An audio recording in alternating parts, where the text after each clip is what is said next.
Hello friends, welcome to my channel. આજે આપણે સ્વાધ્યાય પોથીનું સોલ્યુશન શીખીશું. એમાં આપણે પહેલાં ધોરણ 5માં ગુજરાતી વિષયમાં પ્રકરણ 12 અપંગના ઓજસ પ્રસંગ કથા આપણે શીખીશું. તો ચાલો વિડીયોને શરૂ કરીએ. પ્રકરણ 12 અપંગના ઓજસ. એમાં લેખક છે કુમારપાળ દેસાઈ.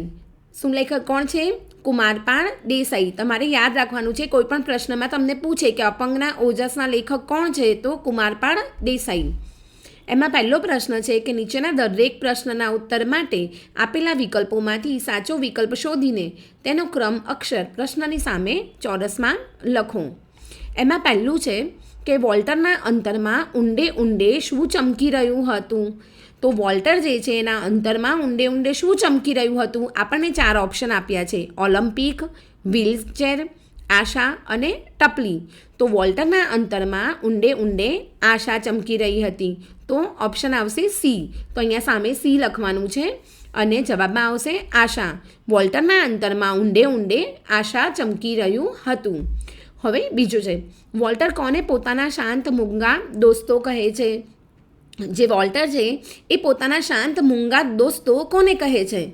તો ઓપ્શનમાં છે કે પોતાના પગને, ભગવાનને, પોતાની માતાને કે કેલિપર્સને. તો આપણે જવાબમાં આવશે કે વોલ્ટર પોતાના શાંત મૂંગા દોસ્તો પોતાના પગને કહે છે. કોને કહે છે? પોતાના પગને. તો જવાબમાં આવશે એ. તો અહીંયા આપણે લખવાનું છે એ, પોતાના પગને. વોલ્ટર જે છે પોતાના શાંત મૂંગા દોસ્તો પોતાના પગને કહે છે. હવે ત્રીજું કે વોલ્ટર હરીફાઈ જોવા મેદાનમાં કોના સહારે ગયો? જે વોલ્ટર છે એ હરીફાઈ જોવા મેદાનમાં કોના સહારે ગયો? તો માતાના સહારે, ઘોડીના સહારે, પટ્ટાને સહારે કે કૂદકાને સહારે? તો જવાબમાં આવશે કે વોલ્ટર જે છે હરીફાઈ જોવા મેદાનમાં ઘોડીના સહારે ગયો. તો બી ઓપ્શન આવશે. તો અહીંયા આપણે સામે લખવાનું બી, ઘોડીના સહારે. વોલ્ટર હરીફાઈ જોવા મેદાનમાં ઘોડીના સહારે ગયો. હવે ચોથું, અપંગના ઓજસ પાઠના લેખક કોણ છે?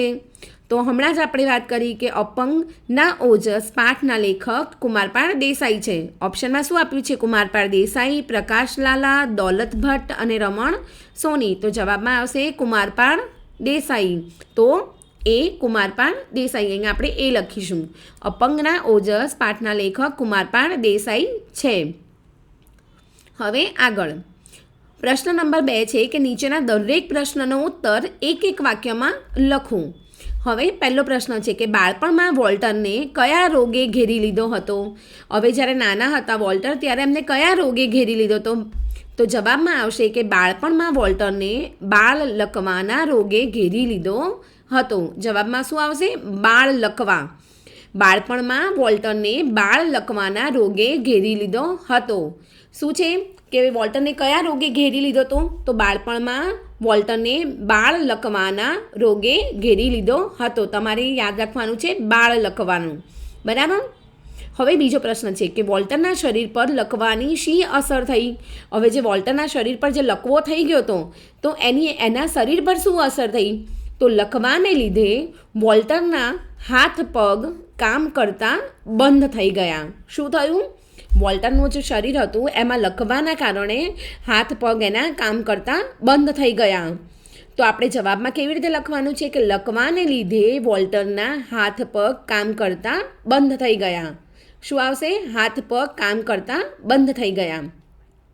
તમારે મારી જોડે જોડે જ મોઢે કરવાનું છે, તો તમને બધા જ પ્રશ્નોના જવાબ મોઢે થઈ જશે અને સમજીને લખવાનું છે. બરાબર. હવે આગળનો પ્રશ્ન જોઈએ કે વોલ્ટરના રોગ વિશે ડૉક્ટરોએ શું અભિપ્રાય આપ્યો? હવે વોલ્ટરને જે રોગ થયો હતો એમાં જે ડૉક્ટરે એમનો શું અભિપ્રાય આપ્યો કે ક્યારે એને સારું થઈ જશે, એ આપણે જવાબમાં લખવાનું છે કે એને શું કીધું. તો વોલ્ટરના રોગ વિશે ડાક્ટરોએ અભિપ્રાય આપતા કહ્યું કે તે જાતે હાથ પગ હલાવી શકશે નહીં. તેણે જિંદગીભર વ્હીલચેરની સહાય લેવી પડશે. શું કીધું? ડૉક્ટરનો અભિપ્રાય શું હતો? કે જાતે કોઈ દિવસ હાથ પગ હલાવી શકશે નહીં અને જિંદગીભર એને વ્હીલચેરની સહાય લેવી પડશે, વ્હીલચેરની મદદ લેવી પડશે. ત્યાં સુધી એના હાથ પગ, મતલબ એને ક્યાંય જવું હોય તો વ્હીલચેરમાં બેસીને જ એને કરવું પડશે. બરાબર. તો વોલ્ટરના રોગ વિશે ડૉક્ટરે અભિપ્રાય આપ્યો કે એ જાતે હાથ પગ હલાવી શકશે નહીં અને જિંદગીભર વ્હીલચેરની સહાય લેવી પડશે. તો આપણે જવાબમાં કેવી રીતે લખવાનું છે કે વોલ્ટરના રોગ વિશે, અહીંયા ડૉક્ટર આપણે ડાક્ટરો છે તો આપણે એ જ લખવાનું છે કે વોલ્ટરના રોગ વિશે ડાક્ટરોએ અભિપ્રાય આપતા કહ્યું કે તે જાતે હાથ પગ હલાવી શકશે નહીં, તેણે જિંદગીભર વ્હીલચેરની સહાય લેવી પડશે. આ રીતે જવાબમાં લખવાનું છે. હવે ચોથો પ્રશ્ન છે કે વોલ્ટરે સ્નાયુઓને જીવંત કરવા શું કર્યું? તો વોલ્ટરે સ્નાયુઓને જીવંત કરવા પાણીમાં શું કર્યું? પાણીમાં કસરત તેમજ સતત મહેનત શરૂ કરી. હવે વોલ્ટરે એના જે સ્નાયુઓ હતા એને જીવંત રાખવા માટે શું કર્યું? હવે જ્યારે લકવો થાય ત્યારે ધીમે ધીમે તમારા હાથ પગ હલે નહીં તો બધા સ્નાયુઓ જે હોય એ કામ કરતાં બંધ થઈ જાય, તો એને જીવંત રાખવા પડે. તો એના માટે આપણે શું કરીએ? તો એના માટે આપણે કસરત કન્ટિન્યુ કરવી પડે. બહુ જ કસરત કરો ત્યારે એ સ્નાયુઓ જીવંત રહે, નહીં તો એ સ્નાયુઓ બધા કામ કરતાં બંધ થઈ જાય. તો વોલ્ટરે સ્નાયુઓને જીવંત કરવા પાણીમાં કસરત તેમજ સતત મહેનત શરૂ કરી, તો એમના સ્નાયુઓ જીવંત રહે. તો આપણે જવાબમાં લખવાનું છે કે વોલ્ટરે સ્નાયુઓને જીવંત કરવા પાણીમાં કસરત તેમજ સતત મહેનત શરૂ કરી. શું કર્યું? કસરત અને સતત મહેનત શરૂ કરી. આ રીતે લખવાનું છે જવાબમાં. હવે આગળનો છે કે માતાએ પુત્રને શી પ્રેરણા આપી? હવે વોલ્ટરના જે મમ્મી હતા એમને શું પ્રેરણા આપી? તો માતાએ પુત્રને પ્રેરણા આપતા કહ્યું, તું હિંમત નહીં હારે, તો જે ધારીશ તે કરી શકીશ. હવે માતાએ પુત્રને પ્રેરણા આપતા કહ્યું તું હિંમત નહીં હારે, મતલબ તું જિંદગીના અંદર તું હિંમત નહીં હારે તો તું જે ધારે એ કરી શકે. આપણે ઘણીવાર નથી કોઈ પણ કામની અંદર આપણે હિંમત હારી જઈએ તો એ કામ પછી આગળ થાય જ નહીં. તો એના માતાએ એવું કીધું કે તું હિંમત જો નહીં હારે ને તો તું જે ધારીશ એ કરી શકીશ. આપણે જવાબમાં શું લખવાનું છે કે માતાએ પુત્રને પ્રેરણા આપતા કહ્યું તું હિંમત નહીં હારે તો જે ધારીશ તે કરી શકીશ. બરાબર. જવાબમાં શું લખવાનું છે? તું હિંમત નહીં હારે તો જે ધારીશ તે કરી શકીશ. માતાએ પુત્રને પ્રેરણા આપતા કહ્યું તું હિંમત નહીં હારે તો જે ધારીશ તે કરી શકીશ. આ આપણે જવાબમાં લખવાનું છે. હવે છઠ્ઠો પ્રશ્ન છે, બોલતા બોલતા વોલ્ટર પથારીમાં શાથી ઢળી પડ્યો? બોલતા બોલતા વોલ્ટર પથારીમાં શાથી ઢળી પડ્યો? હવે બોલતા બોલતા વોલ્ટર એકદમ જઈને પથારીમાં ઢળી પડે છે તો કેમ? તો બોલતા બોલતા વોલ્ટર પોતાનું સમતોલપણું ગુમાવી બેઠો, તેથી પથારીમાં ઢળી પડ્યો. જ્યારે વાત કરતા હોય છે પણ એમનું સમતોલપણું એ ગુમાવી બેઠા હતા એટલે પથારીમાં ઢળી પડ્યા. તો આપણે શું લખવાનું કે બોલતા બોલતા વોલ્ટર પોતાનું સમતોલપણું ગુમાવી બેઠો, તેથી પથારીમાં ઢળી પડ્યો. શું લખવાનું?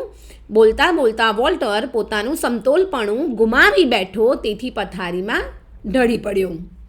હવે સાતમું, ઊંચા કૂદકાની હરીફાઈ કયા શહેરમાં યોજાઈ હતી?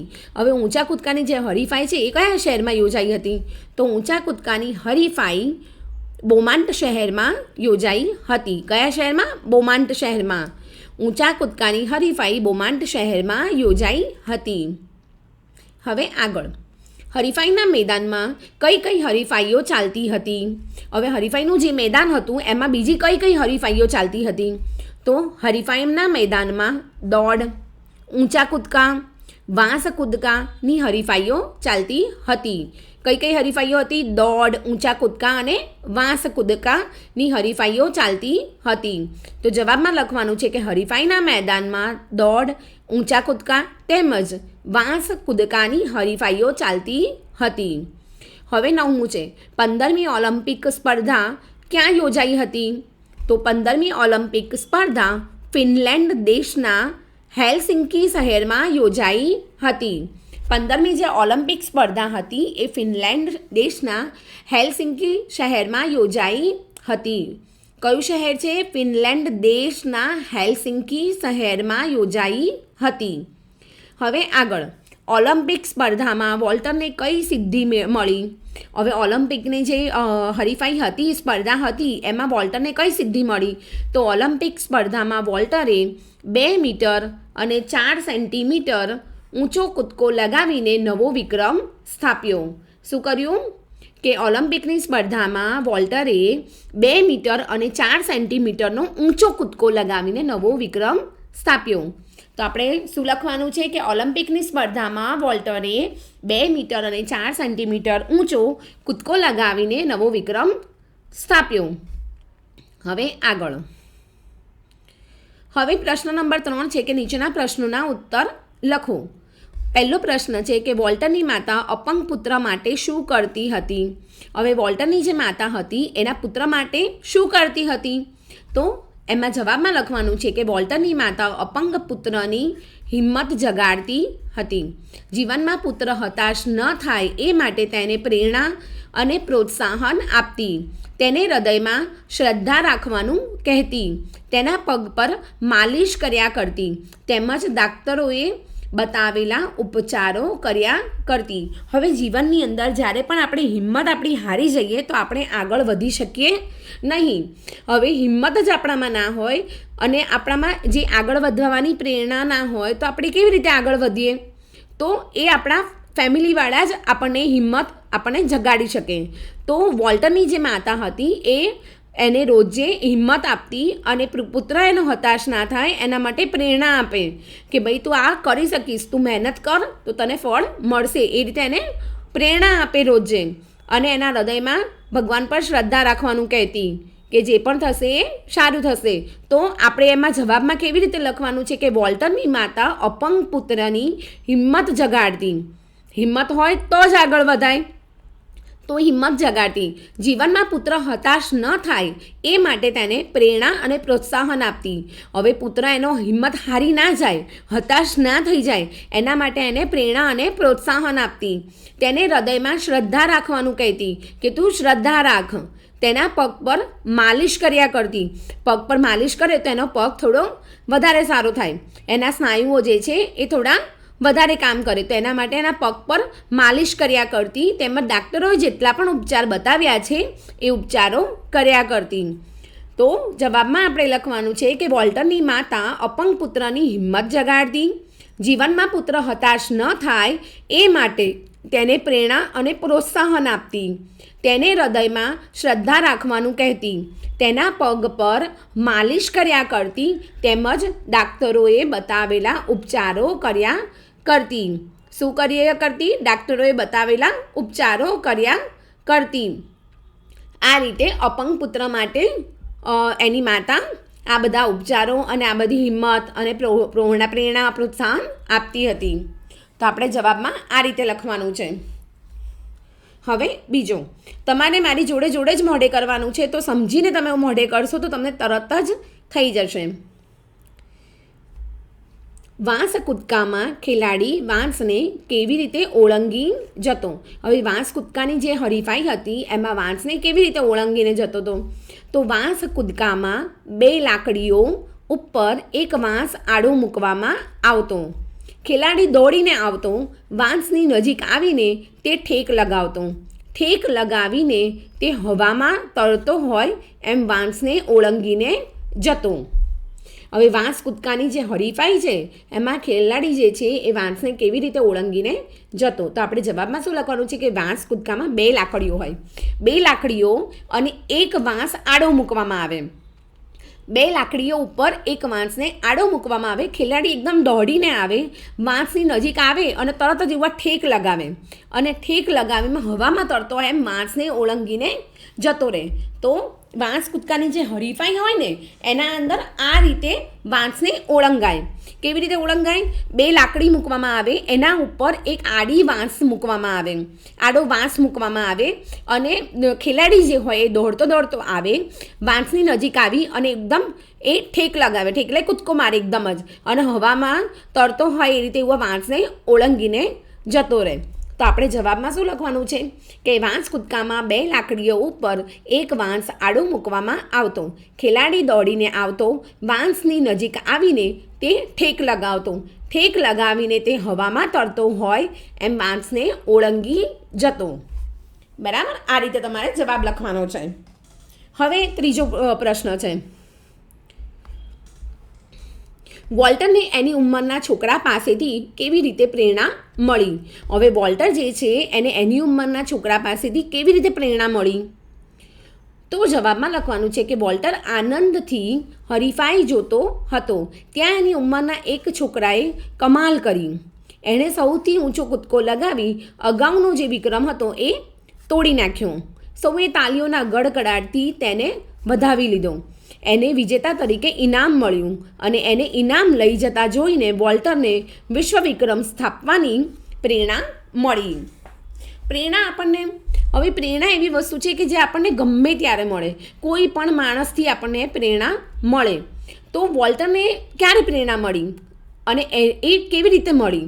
તો વોલ્ટર જ્યારે આનંદથી હરીફાઈ જોતો હતો ત્યારે એની જ ઉંમરના છોકરાએ એકદમ કમાલ કરી નાખી. એણે એટલો ઊંચો કૂદકો માર્યો કે અગાઉનો જે મતલબ લાસ્ટ જે હરીફાઈ થઈ હતી એનો જે સ્કોર હતો એ એણે તોડી નાખ્યો અને એને મતલબ આગળ એણે સ્કોર એનો તોડી નાખ્યો અને આ વર્ષનું એને સૌથી પહેલો નંબર એનો વિજેતા તરીકે એને ઇનામ મળ્યું.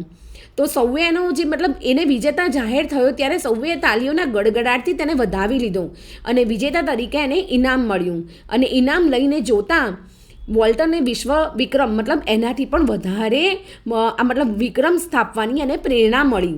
એનાથી કે હું આનાથી પણ વિશ્વ વિક્રમ સ્થાપું એની એને પ્રેરણા મળી.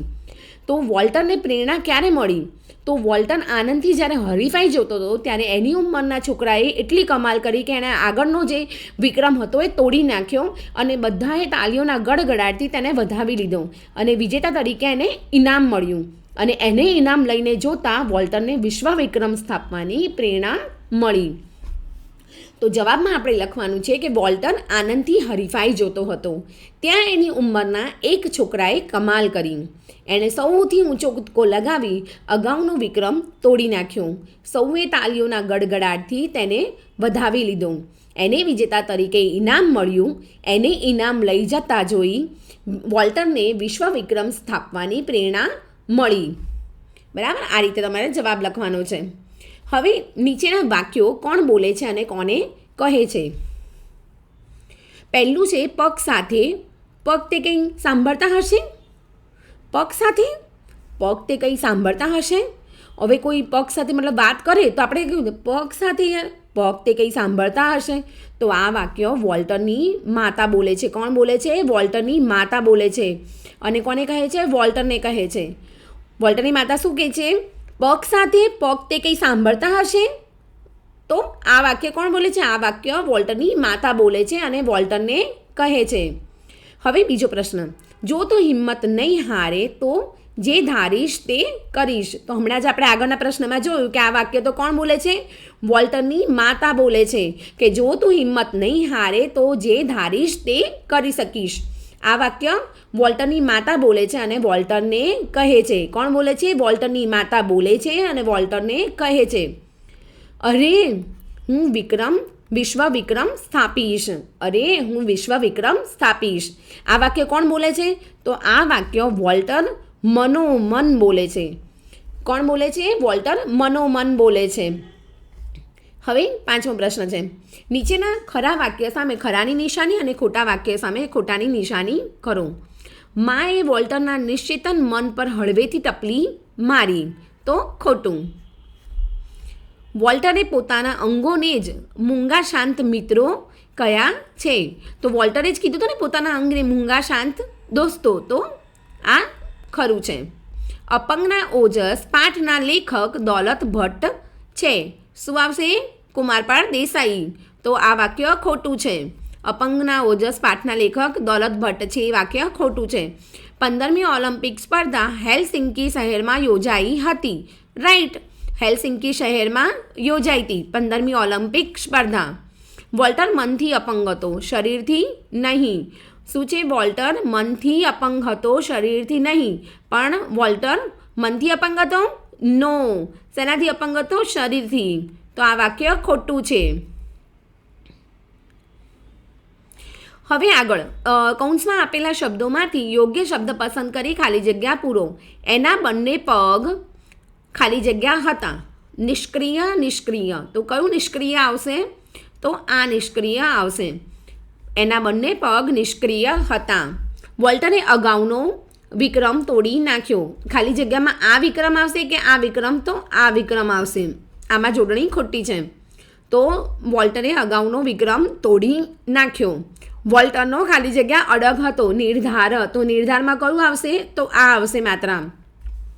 નિર્ધાર અડગ, વોલ્ટરનો નિર્ધાર અડગ હતો. વોલ્ટરે એક અદ્ભુત ખાલી જગ્યા મેળવી, સિદ્ધિ. તો સિદ્ધિ કઈ આવશે? આ સિદ્ધિ. સિદ્ધિ મેળવી. વોલ્ટરે એક અદ્ભુત સિદ્ધિ મેળવી. એની માતાએ રોપેલી ખાલી જગ્યા સાકાર બનવા માંડી. તો શ્રદ્ધા. તો આ શ્રદ્ધા આવશે. એની માતાએ રોપેલી શ્રદ્ધા સાકાર બનવા માંડી. હવે કૌંસમાં આપેલા સર્વનામોમાંથી યોગ્ય સર્વનામ પસંદ કરી ખાલી જગ્યા પૂરો. રોશન ભાઈ છે. રોશન ખાલી જગ્યા ભાઈ છે. ખાલી જગ્યા વકીલ છે. તો અહીંયા ઓપ્શન આપેલા છે મારો અને તે. તો પહેલામાં આવશે રોશન મારો ભાઈ છે અને તે વકીલ છે. હવે અહીંયા છે ખાલી જગ્યા ઉપર કોઈ ગુસ્સે કરે તો ખાલી જગ્યા જાત પર કાબૂ રાખવો જોઈએ.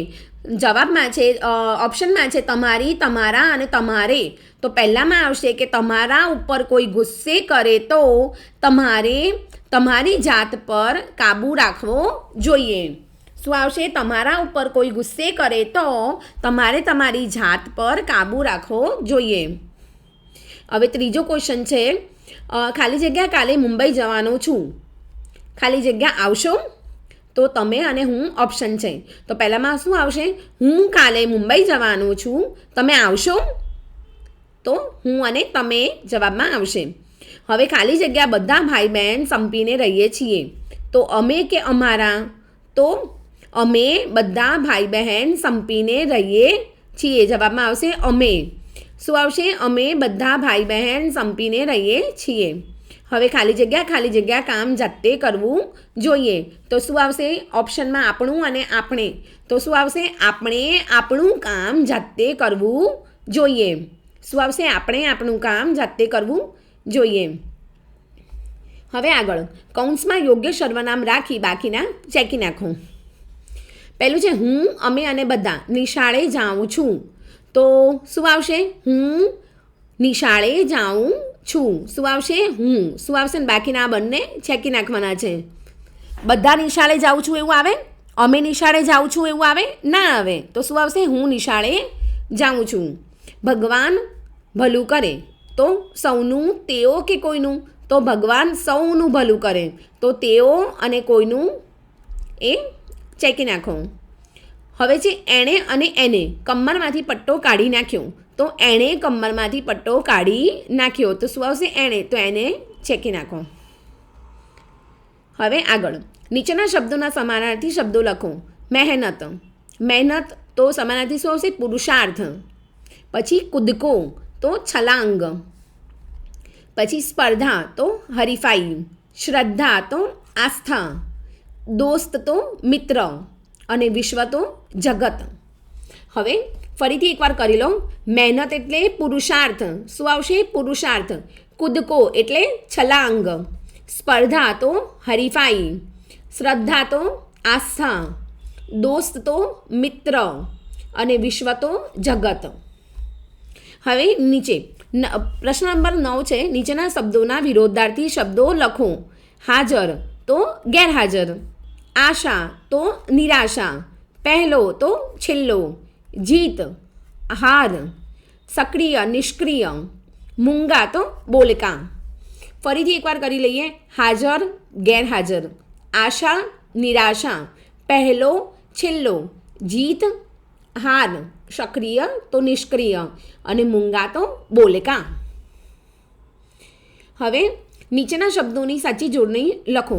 અહીંયા આપણને શબ્દ આપેલા છે અને આપણે સાચી જોડણી કરીને લખવાના છે. પહેલું છે જિંદગીભર. તો જિંદગીમાં જે જ છે એની માત્રા ખોટી છે. આ રીતે લખવાનું છે જિંદગીભર. શ્રદ્ધા તો શ્રદ્ધામાં જે ધ આપેલો છે એ ખોટો છે. આ રીતે લખવાનું છે શ્રદ્ધા.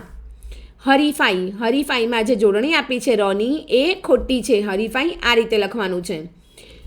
અહીંયા આપણને આપ્યું છે સિદ્ધાંત. તો સિદ્ધાંતમાં ધ છે એ આ રીતે લખવાનો છે. આ જોડણી ખોટી છે. અદ્ભુત. અદ્ભુતમાં જે જોડણી છે એ આ ખોટી છે. બરાબર? આ રીતે લખવાનું છે અદ્ભુત. અહીંયા છે સેન્ટીમીટર. તો સેન્ટીમીટરમાં જે ટોની જે માત્રા છે એ ખોટી છે, તો આ માત્રા લખવાની છે સેન્ટીમીટર રસવાઈ, બરાબર.